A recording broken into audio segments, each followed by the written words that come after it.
I've washed my hair and it's all gone really fluffy. Looks like you got a wig on.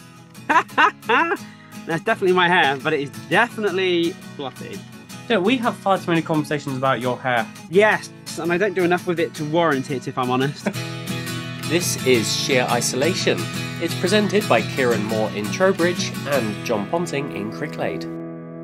Hello, everybody. Welcome to Sheer Isolation. I am John Ponting in Cricklade. Kieran Moore is over there in Trowbridge, joining me via Zoom. Hello, Kieran. Hello, John. I'm still in Trowbridge. I haven't left. It's now got cold, John. The summer has gone. So I'm in my attic, and my attic is now cold. So I've gone from either being baking hot to ice cold. There's no happy medium. No, I thought you had a few insulation panels up there.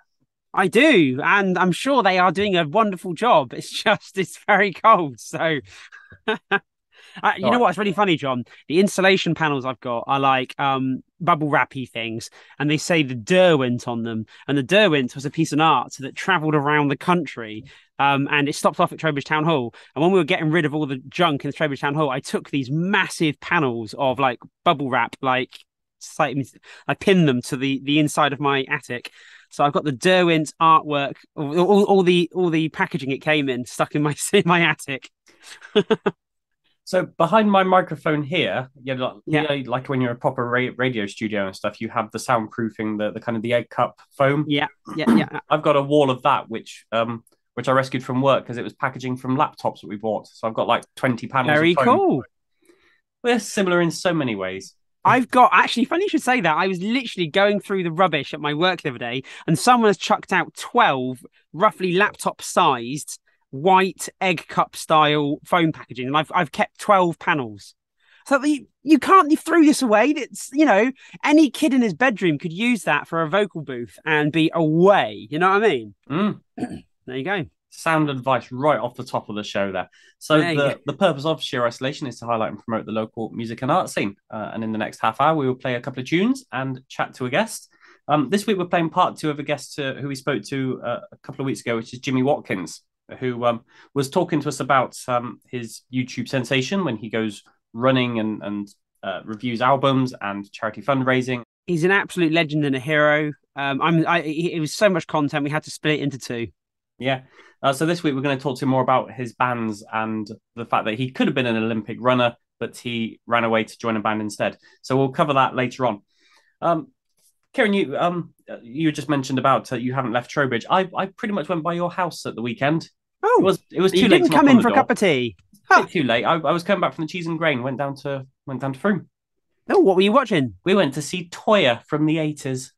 I'll tell you what, I mean, Toyah Wilcox, she was, she did say she's in her 60s, and you wouldn't guess it from the way she was jumping around the stage and like a flat out singing, hour and a half gig. It was incredible. I think the local photographer, his name is, I think it's Chris Phillips. I'm pretty sure that's his name. And he takes all the pictures of the Cheese and Grain, and I follow him on all the socials, and the pictures looked amazing. And she is absolutely hilarious in doing her links between songs as well. Really funny. While I was down there, and this is a shout out to Kieran and Francis, who I've known for ages. They have a food van, and they go to quite a lot of festivals in the southwest, including Glastonbury. And they've just taken over a cafe in the centre of Frome called Home in Frome. And they basically do sharing platters. So Kieran cooks the lot from scratch, and you can get like a Greek platter, a Spanish platter, Italian platter. There's loads of cakes there as well, loads of drinks. So we popped in there before the gig, and I can highly recommend that. I mean, they work so hard. As I say, I've known them from them always being at festivals around here with their van, and they found themselves a permanent setup now. I've been talking far too much, Kieran. What gigs have you been up to? I did a fantastic gig at the weekend at the Town Hall in Trowbridge. It was absolutely wonderful. It was the People Versus with a band called Peck in support. And it was just a really, really wonderful night. It absolutely hammered down, and we sold sort of 45 tickets or whatever it was, and only half of them came. So it was a bit of a, like, I promise you we've got those ticket sales, and then no one came. I was just like, I promise you. Oh, no, it's a nightmare. No, it was fine. It was all good. Are you seeing that more with people who are feeling a bit COVID-y or a bit poorly, and they're just choosing not to go? Possibly. I mean, they wouldn't necessarily tell me if they had COVID and why they're not coming. But I mean, obviously, 2 plus makes 4. I mean, there is so much COVID again doing the rounds. It's got colder, hasn't it? I'm seeing gigs left, right, and centre, like audiences drop off. And I think unless you're young, so we're going on a full-on bender now. Just young teenage bands, teenagers who don't care. You're going to get messy in front of each other and not worry about COVID. So that's the way forwards. Invest in the young. The tickets have to be really cheap because they haven't got any money and no jobs. But I can't rely on adults anymore, John. It's a new business model. It might work. Let's give it a go. See where we are in 6 months' time, eh? Yeah. Our first track for today is Tom Jenkins. Your selection. Why have we picked Tom? Well, I absolutely love Tom. I genuinely love Tom. He played for me once in Bristol. He supported Frank Turner in Froome for us. He subsequently got signed by Extra Mile. His new album is just amazing. I saw him at 2000 Trees and he made me cry. Which song did I choose? It's his latest song, isn't it? Which song did I choose? Be There For You.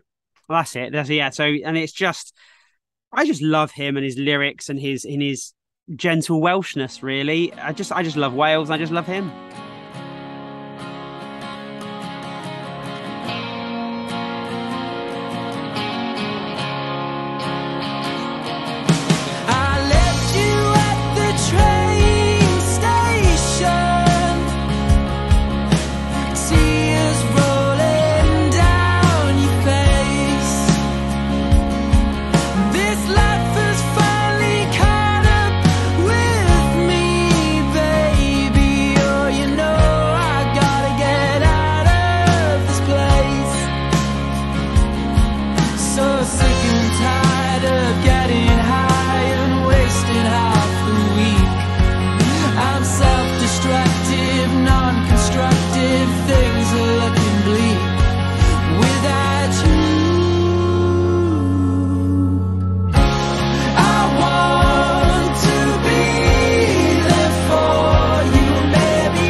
We've just played Tom Jenkins, Be There For You.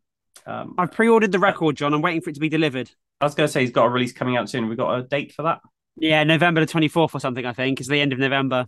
Oh, that'll come around quicker than you think. So I've got product placement. So it kind of ties in with news we normally do at the end of the show, but the Guardian have just printed an article about how people are ditching streaming services and going back to physical product. But in the interview, they say, "Oh, I'm buying records at merch tables at gigs, and I bought this at the merch table at the gig last Saturday." What was really interesting about this is that there was nowhere you could buy this online. They didn't advertise it. There's no announcement. There's nothing on their Bandcamp. The songs exist in the world, and then on their merch desk was the songs that I love playing on Spotify, but on a CD. So I bought the CD. And what's the CD, Kieran? Sorry, the CD is The People Verses, and it's just called The People Verses. I think it's just the name of the EP is self-titled, and it's 6 tracks. And it's their latest sort of 6 tracks that are on Spotify. I absolutely adore them. And I was so delighted to find a physical version of the album. So there you go. See, now what I've heard from you in that statement there is that streaming is no longer something that hipsters do. So they've gone back to where they're more comfortable with vinyl and CD. And now a hipster newspaper has now published that people are moving away from streaming services and going back to CD and vinyl, which you would expect someone like The Guardian to do. Yes, right, for sure. That's exactly what The Guardian would do. But I'll tell you what, when we start seeing the profits of Spotify and iTunes and that start to severely decline, then I'll be inclined to believe you. Well, you know what? Spotify, I don't know if this is still true, but at the beginning of COVID, they still hadn't turned a profit ever. You fact check yourself while I just talk about the interview that we're going to play today. So it's part 2 of our Jimmy Watkins interview. Now, when he spoke to us a couple of weeks ago, he was talking about how he established the Running Punks. It's kind of a campaign group, I guess, to get people, particularly it started off getting musicians and bands into running just to kind of help with their mental state. And it's kind of snowballed into it's open for everybody and they like do half marathons and do all kinds of online presence and real life meetups as well. So that's what we talked about with Jimmy last time. Actually, we'll play a little clip of what he does on YouTube because he's also got a bit of a claim from reviewing albums as he's running. So this is a clip of when he reviewed Wet Leg's album. Wet Leg! Buy Wet Leg in 60 seconds! Hang on that one chord, because when the second chord hits, it's like walking into heaven with rosy cheeks full of mouthwash. It's sexy and it's rude. It makes me want to go to a party and throw all my cocktail sausages in the punch bowl. In summary, confidence and loneliness and neighbours. Be kind to everybody. Wet Leg, I love you. You got me listening to these as well, Kieran, because I didn't know this until we spoke to Jimmy. But yeah, I've listened to quite a few now. It's hilarious. Yeah, they're great, aren't they? They're just, I mean, they're not massively long, so you can really just quickly bang one on and then be like, and just have a laugh. And they're just so charmingly happy and positive and really good for you. I just love listening to them. He makes me smile. Yeah. It's just his mannerisms, and he's just so always inspired by it all. Like, whoa, oh my God, and he just does really goes for it. It's just great. That was Kieran doing Welsh. It really was. This part of the interview, we talk more about his music. So he was in Future of the Left and the Vega Bodegas, amongst some other bands and groups that he's been in the past. But that wasn't his first port of call. He was a professional runner. So we start by talking to him about why he was an athlete and then why all of a sudden he ran away from that to join a band instead. Why did you walk away from the Olympics, Jimmy? You're a record holder. You're the best man in Wales. You've got the option to go to the Olympics. Why did you turn it down? I turned it down because I'm the kind of person, and I still am that person. I chase freedom. I'm a big believer that you should be free to do what you want. And when I kind of reached a really good standard of athletics, the freedom thing about running got taken away, and it became about like the minute details. Everything was measured: what you eating, how much iron is in your blood, how much sleep you're getting, how big are your lungs. All the freedom that I loved about running got taken away. And I remember just thinking, I was in Holland about to do a race, and I was warming up. There was like a little forest track next to the athletics track. I was running through the woods, and I was like hit by the smell, and I was like, this smells exactly like the forest behind my parents' house when I was a kid. Exactly the same. Wow. I got transported like in my head to being a kid running around the mountain. And all of a sudden I was like, I miss that. I miss when running was just like fun, when there was just no pressure. I was out running. So I knew then I don't want to do this anymore. I don't want to do this anymore. So I did a few more races. I came home and I was like, the thing is, I enjoyed the free trips. I enjoyed going to Milan. I enjoyed, yeah, right. I enjoyed going to Moscow. I enjoyed all that. And I was thinking, what could I do where I get to travel, but I get to do what I want? And I was like, be in a band. It was just like, I can do everything I did as an athlete, but without having to eat salad. I can do it in a band. And I can drink. So honestly, it was just like, this in my head, they seemed quite similar things to do. I was like, oh, being a band and being a runner. I get to travel and I get to be a nuisance. Let's do it. So that's what I did. I mean, even that is an amazing story. Yeah, I mean, I realized like now I'm 40 and those are the thoughts of a 24-year-old. It's absolutely ridiculous. But that is honestly how my brain worked. I was like running. I never saw it as a weird thing that I ditched running to be in a band. I was like, no, they're both like forms of expression. You know, both ways to be yourself. Yeah. I just didn't see. I didn't see it as that big a deal. No, I do. Like if my son. Do you regret your decision making? I do. I don't regret it. I don't think there's a such thing as a bad decision in your life. I just think there are right ways and wrong ways to live with it. And that's interesting. I've realized now that I lived with that decision in the wrong way. Right. You know, like, and I let it kind of consume me and make me angry with stuff because of a decision I'd made. And it was so easy to blame that decision on other people because it made me feel better. I was like, well, you know, coaches made me do it. You know, Welsh athletics made me do it. And as soon as I stopped blaming other people and realized, no, I made that decision myself, I was like, well, it's not a bad decision then because I made it and I just need to live with it. So yeah, I don't regret it because I like my life now. I like it more than I have ever before. So like, I don't regret it. That's the power of decision making, music, and running.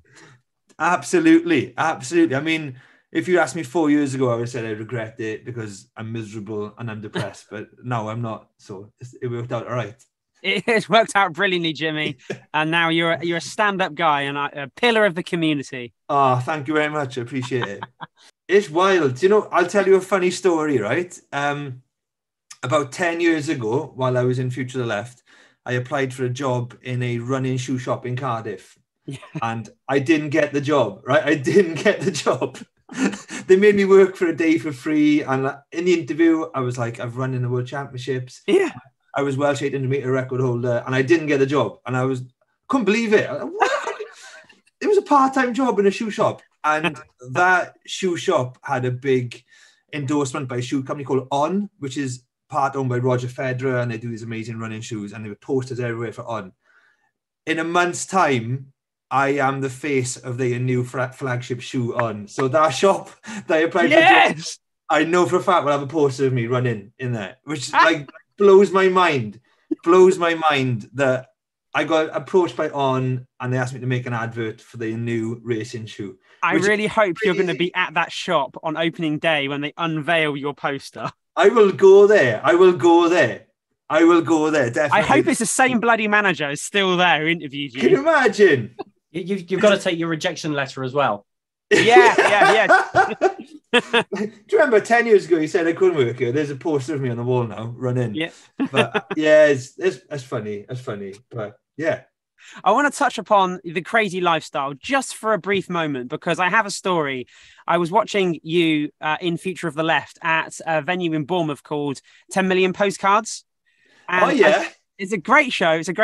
I don't know if this is it's a standard crazy thing that you would do, but you taped a beer can to your head and then you were pouring it into people's mouths.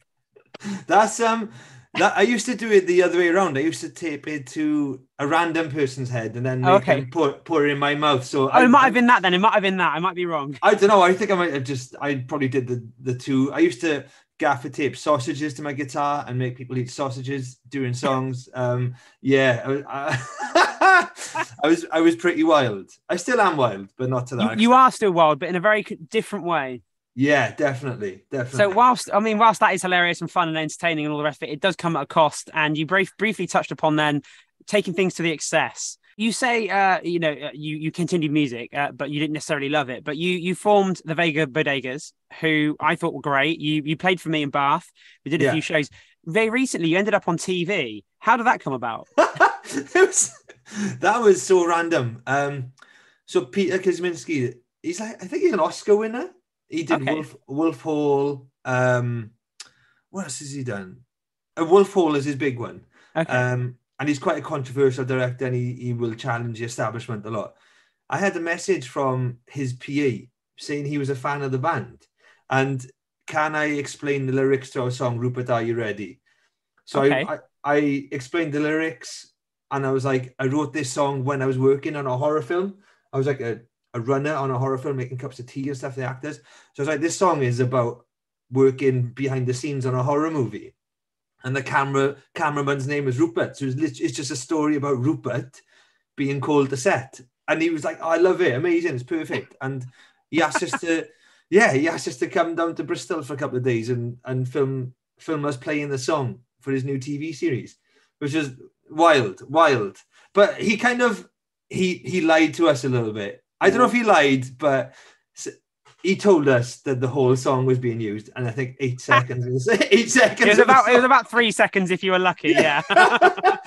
So I wasn't. In fairness, he gave me a heads up. He did send me a message and say, "Look, I did tell you the whole song was going to be used, but due to editing, we got about a couple of seconds in there, so it's fine. It's fine." Did you get PRS royalties for that? Did they PPL pay out to you?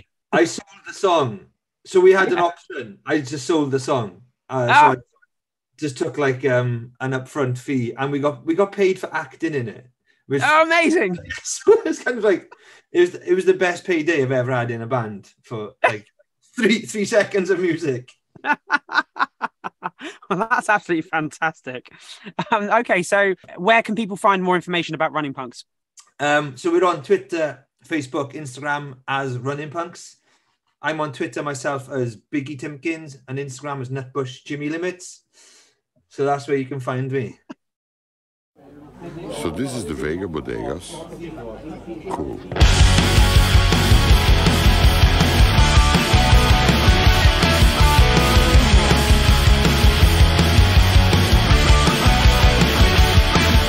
Hello, it's great to meet you on the small dark Buffalo.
Money and its debris, it's all around me.